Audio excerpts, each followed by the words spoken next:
Hello प्यारे students, इस video में 10th क्लास के लिए अत्यंत महत्वपूर्ण प्रश्नों हिंदी व्याकरण से ऑब्जेक्टिव बता रहा हूँ। तो इस वीडियो में शुरू से अंत तक जरूर देखिए और इस वीडियो में शुरू से अंत तक देखने के लिए धर्मराज फ्री एजुकेशन चैनल की ओर से आप लोग का स्वागत है। तो देखिए, हिंदी व्याकरण से महत्वपूर्ण प्रश्नों ऑब्जेक्टिव टाइप के है और ये बिल्कुल आपको अत्यंत महत्वपूर्ण है, जो कि हमेशा पूछा जाता है। तो देखिए, फर्स्ट प्रश्न है, वर्ण के कितने भेद होते हैं? वर्ण के कितने भेद होते हैं?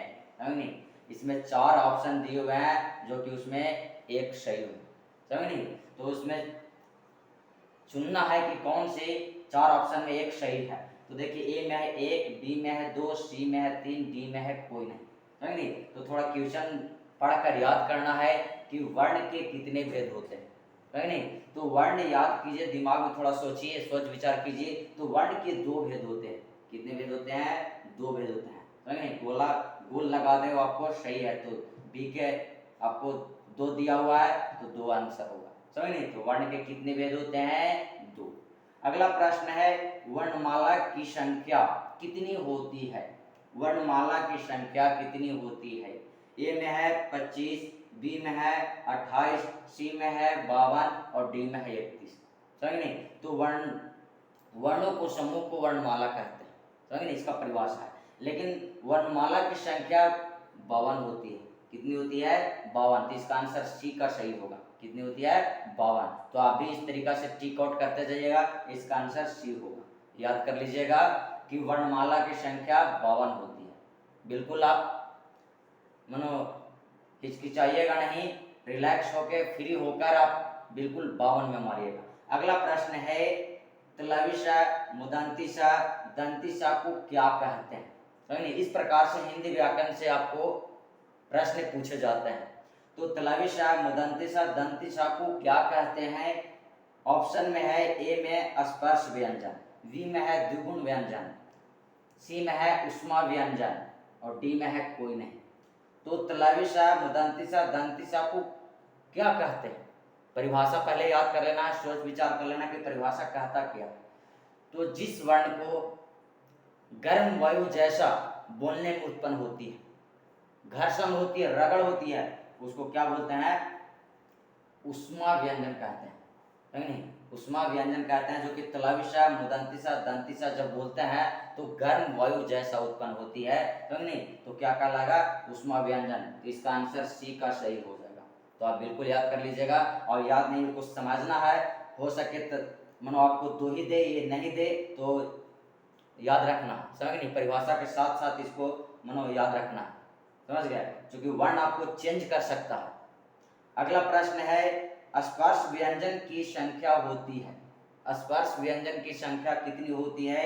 ए में है 5, बी में है 10, सी में है 11 और डी में है 25। समझ नहीं, तो स्पर्श व्यंजन की संख्या कितनी होती है? 25 होती है। कितनी होती है? 25। तो यानी आपको डी का आंसर ये सही हो जाएगा। देखिए, गोल लगा दिया है, का से लेके पूरा मा तक। समझ नहीं, ये स्पर्श व्यंजन कहलाता है। का से लेके मा तक कौन सी वर्ण व्यंजन कहलाता है? स्पर्श व्यंजन। समझ नहीं, इसको का से लेके मा तक बोलने में आपको जीभ, कंठ, तालु, ऊपरी वाली भागों में क्या होता है? स्पर्श होता है, टच होता है, इसलिए इसको क्या बोलते हैं? स्पर्श व्यंजन। समझ गए? अगला प्रश्न है, स्वर वर्ण के कितने भेद होते हैं? समझ नहीं, ऑप्शन में दिया हुआ ए में 1, बी में दिया हुआ 2, सी में दिया हुआ 3 और डी में दिया हुआ 4। तो इसका आंसर क्या हो जाएगा? स्वर वर्ण के 2 भेद होते हैं। बी का आपको सही हो जाएगा, जो कि गोल लगा दिए हैं। समझ नहीं, कौन? हरीश स्वर और दूसरा दीर्घ स्वर। समझ गए? इस प्रकार से अगला प्रश्न बता रहा है, देखिए 6 छठा क्वेश्चन है, क, च, अ, औ में कौन सी दीर्घ स्वर है? समझ नहीं, प्रश्न ध्यान से सुन लीजिएगा। क, च, अ, औ में कौन सी दीर्घ स्वर है? समझ नहीं, ऑप्शन में दिया हुआ है, ए में क और च, बी में दिया हुआ अ, औ, सी में दिया हुआ है ए बी दोनों, डी में दिया हुआ कोई नहीं। समझ नहीं, तो पहले क, च, अ, औ में कौन सी दीर्घ स्वर है? तो पहले परिभाषा याद कीजिएगा कि जिस वर्ण को या शब्द को बोलने या लिखने में ज्यादा समय लगता है तो उसे क्या कहते हैं? दीर्घ स्वर। समझ नहीं? तो दीर्घ स्वर का, चा, समझ नहीं, और ये का, चा की अपेक्षा और से कोई शब्द बनाते हैं, जैसे आम, समझ नहीं, आया वो का से शब्द बनाइए काल, समझ गए? उसी प्रकार से चा से भी बनाइए तो चाल हो जाएगा, समझ गए? तो इसकी अपेक्षा इसमें ज्यादा समय लग रहा है, समझ गया? और से भी आपको ज्यादा समय लगेगा या लिखने में, तो इसीलिए ये बी आपको इसका आंसर सही हो जाएगा, समझ नहीं? आ और औ, क्योंकि का, चा की अपेक्षा आ और औ को लिखने या बोलने में थोड़ा अधिक समय लग रहा है, समझ नहीं? इसीलिए बी का आंसर सही हो जाएगा, समझ गए? अगला प्रश्न है, जिस शब्दों को बोलने में नाक, मुंह, समझ नहीं, मुंह से होता है लेकिन इसमें थोड़ी कोमलता रहती है, क्या कहते हैं? जिस शब्दों को बोलने में नाक और मुंह से होता है, यानी नाक और मुंह के माध्यम से बोला जाता है, लेकिन थोड़ी सी कोमलता रहती है, मिठास रहती है, क्या रहती है? मिठास टाइप की रहती है, समझ नहीं? उसे क्या कहते हैं? तो देखिए, ए में है चंद्र बिंदु, डी में है विसर्ग, सी में है अनुस्वर, डी में है कोई नहीं। तो इसका आंसर हो जाएगा चंद्र बिंदु, ए का आंसर सही हो जाएगा, समझ गए? आप भी टिक आउट कर लीजिएगा, क्योंकि चंद्र बिंदु इसलिए होगा, समझ नहीं, कि चांद, समझ गए? ये चांद जब लिखते हैं तो आपको थोड़ा नौक और मुंह के माध्यम से इसको बोला जाता है और थोड़ा मिठास टाइप का होता है, समझ नहीं? तो ऐसे ऐसे जो शब्द लिखा जाता है वह क्या कहलाता है? चंद्र बिंदु, समझ गए? बिल्कुल आपको समझ में आ गया होगा। अगला प्रश्न है, बढ़, लड़का, सड़क कौन सी व्यंजन है? समझ नहीं? इसी टाइप के बिल्कुल आपको प्रश्न हिंदी व्याकरण से 10th में पूछे जाते हैं, समझ गए? बढ़, लड़का, सड़क कौन सी व्यंजन है? देखिए, ए में है स्पर्श व्यंजन, बी में है ऊष्मा व्यंजन, डी में है द्विगुण व्यंजन, समझ ना? डी में है ए और बी दोनों, समझ गए? तो जिस वर्ण को, समझ नहीं, नीचे बिंदु देने से वर्ण बनता है, समझ नहीं, उसे क्या कहते हैं?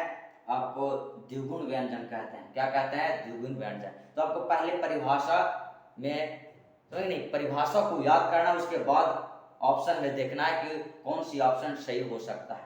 तो आप देखिए, बढ़ नीचे बिंदु देने से शब्द बना, लड़का नीचे बिंदु ड के देने, सड़क नीचे बिंदु देने से बना, समझ नहीं? तो क्या कहलाएगा? द्विगुण व्यंजन। तो आपको इसका आंसर सी का सही हो जाएगा। देखिए, गोल लगा दी है। अगला प्रश्न है, पाप का विलोम शब्द होगा, समझ नहीं? पाप का विलोम शब्द होगा, विलोम शब्द का मतलब होता है उल्टा, समझ नहीं, उल्टा होना, उसको ठीक उल्टा होना। तो पाप का विलोम शब्द होगा पुण्य। क्या हो जाएगा? पुण्य, समझ गए? 3 को बिल्कुल आपको एक गलत दिया हुआ है, समझ गए? अगला प्रश्न है, द्रव्यवाचक संज्ञा का उदाहरण है।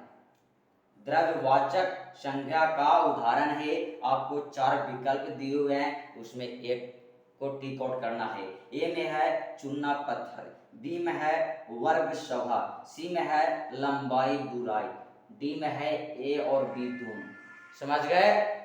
तो द्रव्यवाचक परिभाषा को पहले याद करना है, समझ नहीं, कि जिस वस्तु को मापा या तौला जाता है, समझ नहीं, मापा या तौला जाता है, उसे क्या कहते हैं?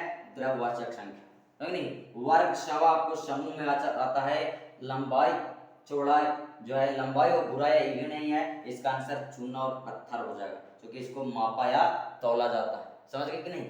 अगला प्रश्न है, इनमें कौन सी शब्द सही है?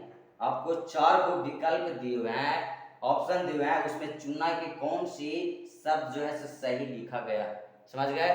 तो देखिए, ए में है आंधी, तो आपको इस ए जो है ए का आंसर होगा बिल्कुल सही होगा। आंधी इस तरीका से लिखा जाता है, ये सब बिल्कुल आपको क्या है? गलत है, समझ गए?